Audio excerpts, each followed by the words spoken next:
Hey book besties, welcome back. Welcome to Tuesday Tea with Kenzie. Today I don't have tea, today I actually have a Shirley Temple.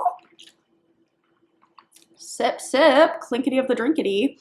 I actually went shopping for my friend Savannah while she was gone, and she came back from her vacation and she had requested grenadine and Sprite to make Shirley Temples. So of course I was inspired and now I am making my own. I have been having them for the past week. So Tuesday Tea with Kenzie calls for grenadine and Sprite, a Shirley Temple, as one will. Today, I am here to talk to you about The Wishing Game by Meg Shaffer. Let me tell you, this is the best book I have read so far in 2023. It's going to be my favorite book of the year. I can tell you right now.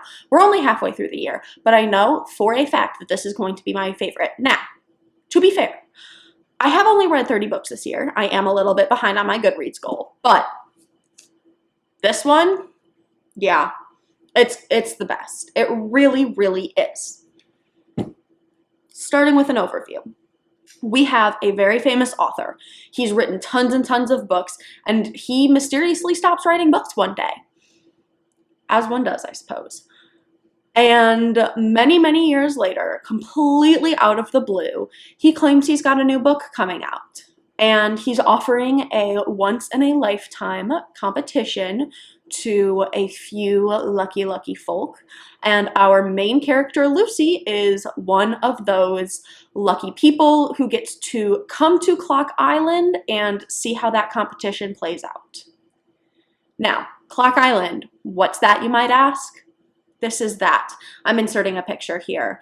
And this is Clock Island. I have to say, I love that Megan Shaffer, I wonder if her name is Megan, or if it's just Meg.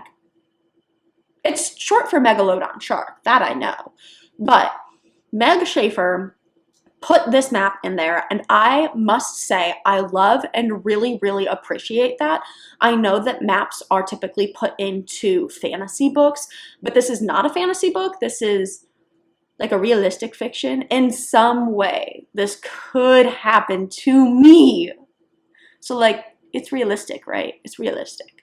So it's a fiction book. It's not a fantasy book, but I really love that she added a map.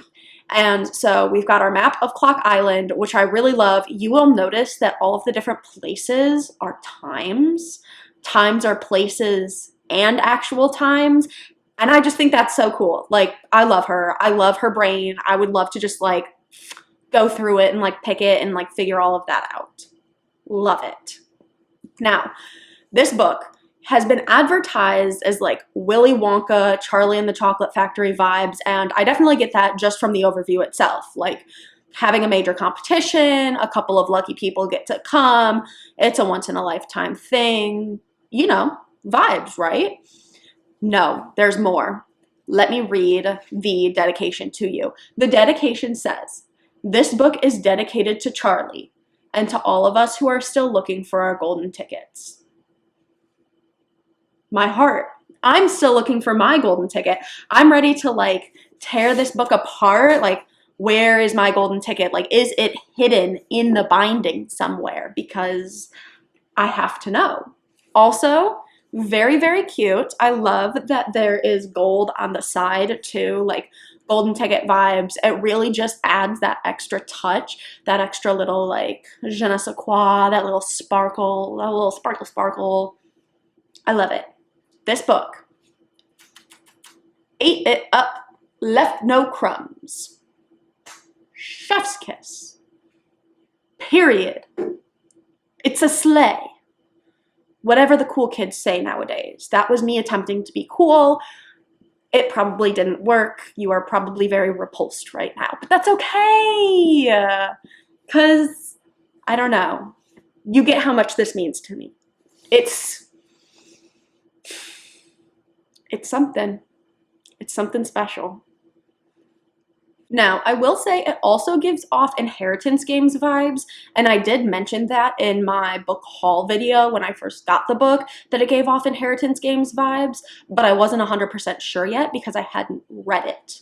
But it definitely does. If you liked that book, It's got the same riddles. It has the same like important side characters, quest type of vibes. And off on a tangent really quick, the side characters of this book, she did not. She did not. Pop off, sis. Okay, every single one of her side characters have their own little backstory, their own little plot line, their own little quest of self-discovery, if you will. And as each individual character's like background is told, it all gets woven together perfectly, and then at the end all of the pieces just fit in place, and it ends and it like wraps up so well because of that. And it's amazing. I've never been able to read a book in which it isn't just the main character. Like, yes, we have Lucy, she's the main character, good for her, happy for her. But we also have Hugo, we have Jack, we have the other people competing, we have Christopher, we have like siblings and exes and all of these side people that in any other normal book would mean absolutely nothing.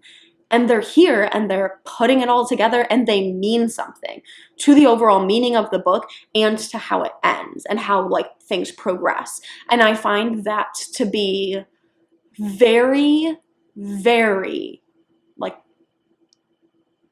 words, I don't even know. It's just like very thoughtful, very like forward thinking, very like, I'm searching for words. If you can fill in my blank here of like how that affected me, please go ahead and do so. Okay, so something that you should know about me that has not really affected my Bookstagram, my BookTube up until this point. I believe in conspiracy theories. And you're like, Mackenzie, what does that have to do with this book? What does that have to do with the Wishing Game? I truly believe that Meg Shaffer, Miss Megalodon Shark, has something hidden for us in her book. Maybe I'm just crazy. Maybe I'm just here searching for my own golden ticket and there's nothing here.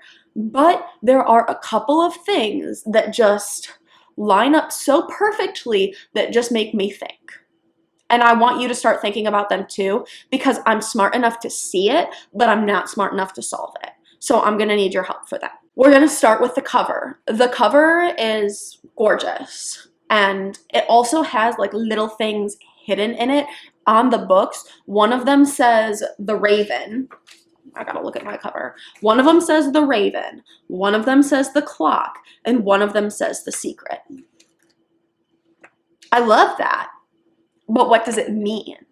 And you're like, Mackenzie, it has to do with the book. And like, yes, it does. And like, secrets are unveiled, as one would say. Secrets are unveiled, and like secrets are kept and all of that. And like, yes, there's an important part. There's the Raven, there's the clock, but I feel like there's more to that. Also, okay, so something you will notice is that with very specific chapters, there's only some chapters, not all of them, very specific chapters have clocks at the front of them. And each clock is different and has a different time. What do they mean? Like, what is the point of it? I want to know. There's also multiple parts to the book, like part 1, part 2, part 3, and there's 5 parts, and like, you don't understand why the part was named what it was until you get to like the end, like tick-tock, welcome to the clock. You're like, tick-tock what? But those I'm not sure have to do with this. But the clocks, the cover, and the type. Like, you will find an all about the type little section here. And there's like a whole paragraph about why the type, why the font was chosen. And I feel like there's a secret in that. Like, am I searching for my own golden ticket? Is there something that I can win? Can I win a second book? Because I'm addicted to this one. This one is crack cocaine. Like, I can't put it down. I can't stop thinking about it. I can't stop talking about it. I have a list of friends who all want to read this book, and you know what? I'm going to buy it for each and every one of them. And this sounds stupid, but I think that you should buy it too. And I don't think it's stupid that you should buy it. But this book is $28, and that's like kind of pricey. That's a little steep, but for this book, I would pay $28 and more. I would pay $30. I would pay $50. I would pay $80. $80 is like a little bit of a lot, but I did find a special edition, and I'm like, do I pay for that? Do I pay for that to get another book? Also, I have a first edition, and I'm considering getting another book, but like a signed copy, because I'm obsessed with her and I'm obsessed with this. Anyway, back to my conspiracy theories. Really quick. I don't know what's hidden. I don't know what like the goal is. I don't know what the question is, but there are the clocks. There's the type. There's the map. There's the cover. There's like the font. There's in the acknowledgments too, how she references both Charlie and the Chocolate Factory, and then also like a very specific episode of episode 470 of This American Life, just south of the unicorns. I just feel like there's something hidden here. Like what can I uncover?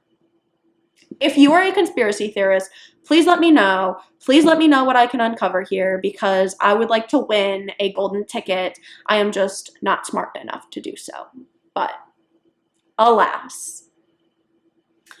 Anyway, to conclude, this is a really good book.